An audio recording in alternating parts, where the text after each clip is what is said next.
विधायिका विधायिका के जो सदस्य होते हैं वही निकलकर कार्यपालिका में शामिल होते हैं, मंत्रिमंडल में शामिल होते हैं, है ना। इसके मतलब क्या है कि विधायिका के अंदर से ही कार्यपालिका के सदस्यों का चयन, है ना। जो ब्रिटेन की संसदीय शासन प्रणाली है वह हमारे यहाँ आज भी लागू है, वही चलती है ना। यूएसए का उदाहरण, यूएसए का कुछ अलग सिस्टम है ना।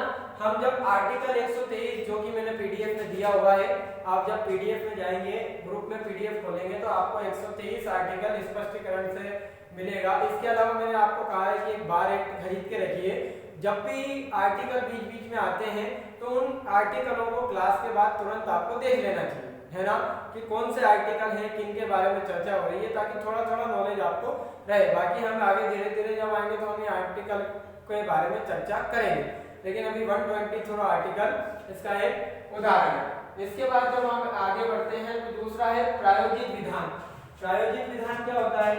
प्रायोजित विधान, है ना, प्रायोजित विधान में क्या होता है? प्रायोजित विधान में देखिए कार्यपालिका के भी दो रूप होते हैं। कार्यपालिका जो है, कार्यपालिका के दो रूप हमें देखने को मिलते हैं। दो रूप कैसे देखने को मिलते हैं? तो कार्यपालिका के अंतर्गत एक तो आती है राजनीतिक कार्यपालिका, कार्यपालिका, है ना। इसके अंतर्गत दो कार्यपालिकाएं हमें देखने को मिलती है। पहली कौन सी है? राजनीतिक कार्यपालिका, राजनीतिक कार्यपालिका, और दूसरी है स्थायी कार्यपालिका, स्थायी कार्यपालिका। ये स्थायी कार्यपालिका क्या होती है? देखिए होता क्या है कि मान लीजिए इकोनॉमी से रिलेटेड कोई सा कानून बनना है ना। अब इकोनॉमी से रिलेटेड कोई सा कानून बनना है तो जब वह बनाएगा कौन? विधायिका बनाएगी, है ना। लेकिन विधायिका के बनने के बाद क्या होता है कि उसमें चर्चा किन से होगी, है ना, जिसको इकोनॉमी का बहुत अच्छा सा नॉलेज होगा, है ना। जो कार्यपालिका की स्थायी कार्यपालिका के जो लोग सदस्य हैं, स्थायी कार्यपालिका यानी कि डेलीगेट्स लेजिस्लेटिव, है ना, डेलीगेट्स लेजिस्लेटिव प्रायोजित विधान में यह आएगा, है ना। उसके बाद जो स्थायी कार्यपालिका के सदस्य ब्यूरोक्रेट्स जिन्हें बोला जाता है, वह लोग स्थायी कार्यपालिका के सदस्य होते हैं। जब आप एक आईएएस ऑफिसर बनेंगे तो आप स्थायी कार्यपालिका के सदस्य कहलाएंगे, है ना। यानी कि इसमें क्या हो गया कि कार्यपालिका का कार्य जो है वह कार्यपालिका के राजनीतिक सदस्य भी कर रहे हैं, लेकिन अगर किसी कानून में है तो वह क्या है? विधायिका बना तो विधायक, काम किसका है? विधायिका का काम है कि वह कानून बनाए, लेकिन कानून में हस्तक्षेप कौन कर रहा है?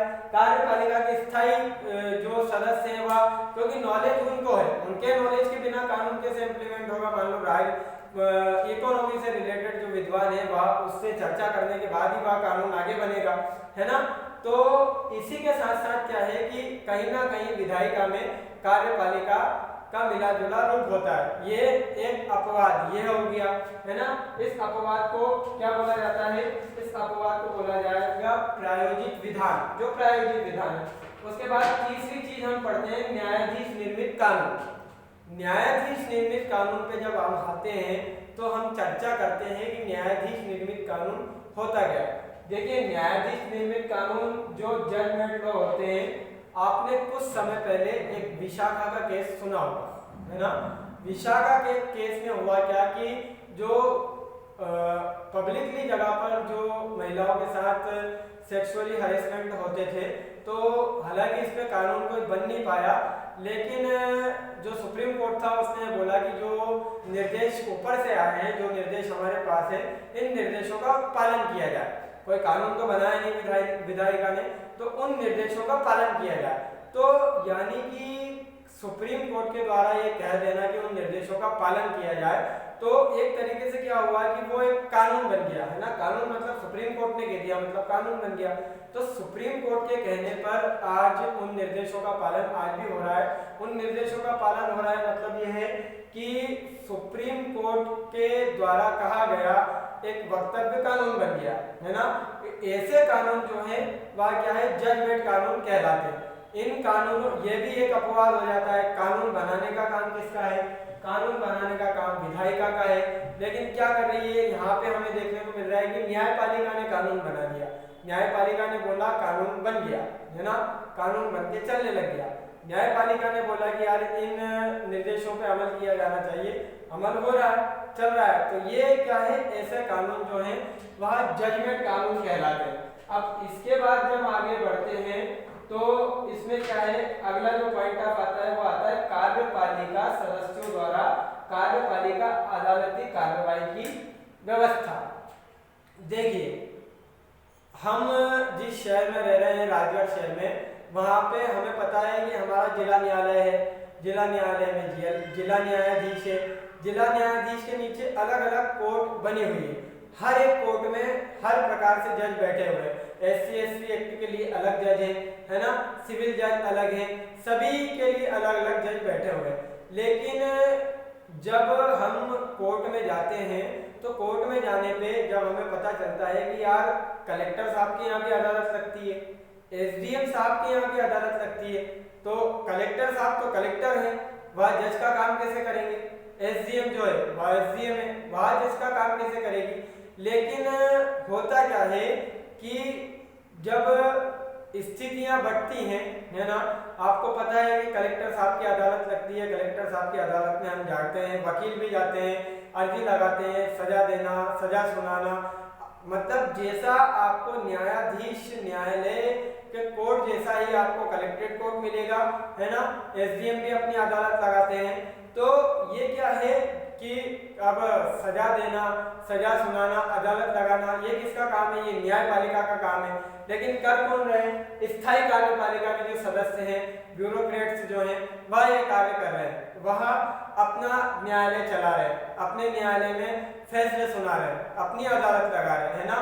तो एक अपवाद ये हो गया कि कार्यपालिका सदस्यों द्वारा कार्यपालिका अदालती जो कार्रवाई है उनकी व्यवस्था, है ना, उसमें जिला कलेक्टर जी की अदालत आ गई, SDM जी की अदालत आ गई, हर विभाग के हिसाब से अदालतें उसमें आती हैं।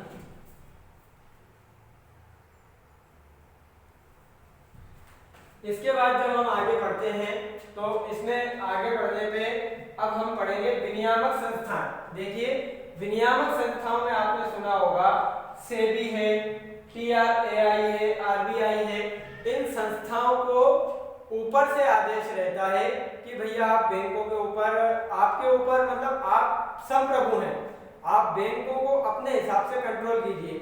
यानी कि इन संस्थाओं के पास वह तीनों कानून है, विधायिका का भी पावर इन संस्थाओं के पास है, कार्यपालिका का भी पावर इन संस्थाओं के पास है और न्यायपालिका का भी पावर इन संस्थाओं के पास है। उनके लिए कानून बनाने का काम भी ये संस्थाएं करती है, कानून बनाने के बाद उस कानून पे इम्प्लीमेंट करने का काम भी ये संस्थाएं करती है, इम्प्लीमेंट करने के साथ साथ उस कानून को उस कानून पे कोई फैसला देना, निर्णय लेना, वहाँ भी ये संस्थाएं करती है। देखिए कानून बनाने का काम किसका है, विधायिका का है, कानून अमल करने का काम किसका है, कार्यपालिका का है ना, न्यायपालिका का उस पर निर्णय लेने का है। लेकिन इस विनियामक संस्थाओं के पर्यवेक्षण में हम देख रहे हैं क्या हो रहा है कि तीनों जो कार्य हैं वह विनियामक संस्थाएं ही कर रही है, यानी कि तीनों कार्य विनियामक संस्थाएं कर रही हैं, चाहे वह विधायिका का हो, कार्यपालिका का हो या न्यायपालिका का हो। इसके बाद जब हम अगले पॉइंट पे आगे बढ़ते हैं तो राष्ट्रपति और उपराष्ट्रपति के होने पर, अब देखिए आज एक सबसे बड़ा अपवाद जो निकल के आता है, आज तक होता क्या है कि मान लीजिए राष्ट्रपति है, हमने चुना है, राष्ट्रपति किसके मुखिया होते हैं, कार्यपालिका के मुखिया राष्ट्रपति होते हैं, हम सभी को पता है ना।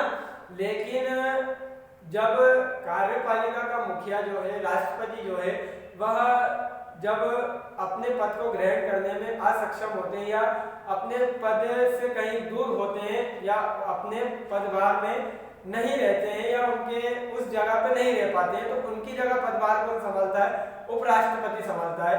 लेकिन मान लीजिए उपराष्ट्रपति भी उस जगह पे मौजूद नहीं है, तो फिर उपराष्ट्रपति की जगह राष्ट्रपति का जो कार्य शक्तियां हैं, राष्ट्रपति की कार्य शक्तियां किसके अंतर्गत आ जाती हैं, सुप्रीम कोर्ट के जो न्यायाधीश होते हैं, मुख्य न्यायाधीश, वह राष्ट्रपति का कार्यभार संभालते हैं। सुप्रीम कोर्ट के मुख्य न्यायाधीश किसके मुख्य हैं, न्यायपालिका के हैं, लेकिन वह एक समय आने पर किसका कार्य कर रहे हैं, वह कार्यपालिका के मुखिया का कार्य कर रहे हैं। क्यों कर रहे हैं, ये सबसे बड़ा अपवाद में देखने को मिलता मिलता है कि जब राष्ट्रपति मौजूद नहीं है, उपराष्ट्रपति, जो ऐसा इतिहास में एक बार हुआ भी है, इतिहास की एक घटना हुई है, उसमें ऐसा हुआ है कि जब राष्ट्रपति भी मौजूद नहीं थे, उपराष्ट्रपति भी मौजूद नहीं थे, तब सुप्रीम कोर्ट के जज जो थे, मुख्य न्यायाधीश, उन्होंने राष्ट्रपति जी का पदभार, राष्ट्रपति जी का कार्यभार संभाला था और उतने समय तक कार्यभार संभाला जितने समय तक राष्ट्रपति जी का पद वापस से इम्प्रूव नहीं हुआ। तो ये एक अपवाद है ना, शक्तियां जो है वह बटी हुई है। कार्यपालिका का जो मुखिया है वह अगर मौजूद नहीं है तो जो न्यायपालिका का मुखिया है उसके पास कार्यपालिका के मुखिया के पावर आ जाते हैं, उसी के समान वेतन, उसी के समान शक्तियां सब उनके पास होती है ना। इसी के साथ साथ जब हम आगे बढ़ते हैं तो अब इन सब चीजों के बारे में मैंने बहुत अच्छे से डिटेल पीडीएफ में डाली है। जहां जो चीजें समझ में नहीं आ रही थी मैंने वो चीजें आपको समझाई है। शक्ति का पृथक्करण सिद्धांत में जो आज हमने पढ़ा है वह पढ़ा है कि विधायिका के अंदर से ही कार्यपालिका के सदस्यों का चुनाव होना। दूसरी चीज हमने पढ़ी प्रायोगिक विधान। प्रायोगिक विधान में हमने पढ़ा राजनीतिक कार्यपालिका, स्थायी कार्यपालिका। उसके बाद न्यायाधीश निर्मित कानून, जजमेंट कानून के बारे में मैंने आपको बताया जजमेंट कानून होते क्या हैं। उसके बाद कार्यपालिका सदस्यों द्वारा कार्यपालिका की जो अदालतें लगाई जाती हैं है ना, उसके बारे में हमने चर्चा की, कलेक्टर साहब की अदालत हो या एसडीएम साहब की अदालत हो। उसके बाद विनियामक संस्थाएं जो हैं, चाहे वो सेबी हो, बीआरआई हो, एसबीआई हो, है ना, आरबीआई हो, उन संस्थाओं के पास पूरे पावर रहते हैं, तीनों पावर रहते हैं, कार्यपालिका, न्यायपालिका, है ना, और विधायिका, तीनों के पावर उन संस्थाओं के पास रहते हैं। उसके बाद राष्ट्रपति और उपराष्ट्रपति के ना होने पर जो न्यायपालिका के प्रमुख हैं वह कार्यपालिका के प्रमुख का पदभार संभालते हैं। ये सारे अपवाद हमने आज की क्लास में बहुत अच्छे से समझे हैं, बहुत अच्छे से पढ़े हैं, बहुत अच्छे से ध्यान रखा है। अब जो हमारी कल से क्लास ये नॉर्मल जानकारियां थी, हमको संविधान को समझने से पहले जो हम नॉर्मल जानकारियां जान सकते थे वह नॉर्मल जानकारियां मैंने आप सभी को दी है ना। अब कल से जो हमारी क्लास चालू होगी वह चैप्टर फर्स्ट एम लक्ष्मीकांत का चालू होगा, कंपनी का शासन, सन 1773 का रेगुलेटिंग एक्ट कल से हम चालू करेंगे और उसमें धीरे धीरे हम कल से आगे बढ़ेंगे। मैं आशा करता हूं कि आप लोगों को क्लास समझ में आ रही होगी, पसंद आ रही होगी। अगर आपको लगता है कि क्लास अच्छी है, समझ में आ रही है तो सब्सक्राइब कीजिए चैनल को, आगे उन बच्चों को बताइए जो देख सकते हैं, जो पढ़ना चाहते हैं, उनके साथ शेयर कीजिए, लाइक कीजिए और इस चैनल को आगे बढ़ाइए। इसमें जब 1000 सब्सक्राइबर हो जाएंगे तो लाइव क्लासेस चालू हो जाएंगी। मैं कह रहा हूँ कि अगर 1000 सब्सक्राइबर हो जाते हैं तो मैं इसी पे आपको history, economy, geography, the Hindu, Indian express Hindi में सब क्लासेस में आपको इस पे प्रोवाइड कराऊंगा, है ना। धीरे धीरे मैं जो दिल्ली में जिस प्रकार से पढ़ाया जाता है थोड़ा बहुत मैं भी अभी थोड़ा मुझे परेशानियों का सामना करना पड़ रहा है, नया नया है मैं जानता हूँ, लेकिन धीरे धीरे इम्प्लीमेंट हो जाएगा, है ना। आप निश्चिंत रहें, जिस प्रकार से दिल्ली में क्लासेस चलती हैं वैसे ही मैं समझाने की पूरी कोशिश करूंगा। सारे विषय समझेंगे, सारे विषयों पर चर्चा करेंगे। अगर ये अच्छा लगता है तो लाइक कीजिए, सब्सक्राइब कीजिए और पढ़िए। इसका पीडीएफ मेरे व्हाट्सएप ग्रुप पे आप सभी को मिल चुका है। नोट्स बनाइए और प्रत्येक पॉइंट को बार बार देखिए, समझिए। जो पॉइंट समझ में नहीं आता है आप मुझसे पर्सनली पूछ सकते हैं, मैं पर्सनली आपके डाउट क्लियर करूंगा। एक बार पुनः इंडियन डिफेंस एकेडमी संघर्ष आईएएस हिंदी के इस ऑनलाइन प्लेटफॉर्म पर मैं आप सभी का स्वागत करता हूं। प्लीज लाइक कीजिए और सब्सक्राइब कीजिए और अपने दोस्तों को बताइए। धन्यवाद।